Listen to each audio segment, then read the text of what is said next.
A little tip about using room tone and crossfades to cover up an edit to make it seamless.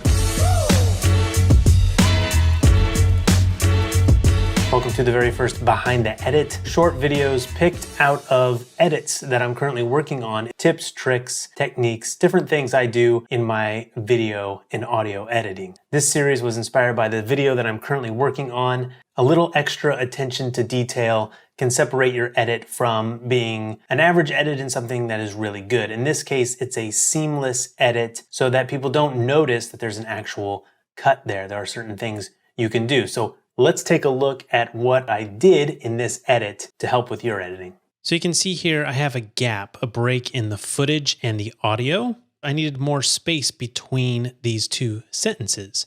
And it's covered up by B-roll right here, so you don't see this gap.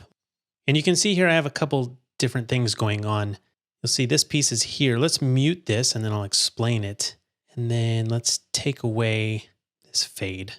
And take a listen, see if you notice anything. Mixer that I've actually tried, and I asked B&H. One more time. That I've actually tried, and I asked B&H. So if you can hear that, you probably need headphones. There's a noticeable gap in the audio. We're missing, it's just a dead spot, and it creates a gap in the playback.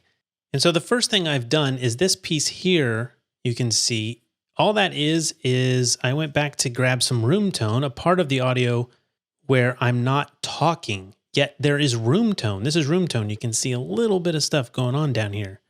And so what I did is I duplicated it and I brought it over here to this gap on another track. And then I brought up the audio a little bit, a few dBs, and let's listen now. Mixer that I've actually tried, and I asked B&H. Not as noticeable. You shouldn't really get that sensation of losing the audio. Let's do it again with that disengaged so you can hear it without it. I've actually tried, and I asked B&H.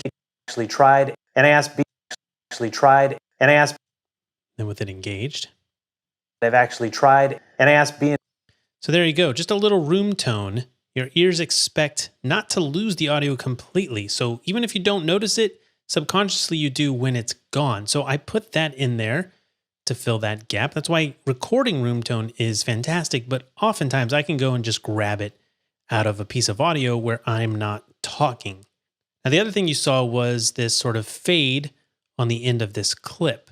And if we listen to it without the fade, that I've actually tried, and I asked, you can hear my breath sort of go out and then it comes back here and it adds to that sensation of something's just not quite right. So I'm just going to Command T for my default transition here, which is constant power, in this case a fade. And I'm just going to add this in and listen to it now.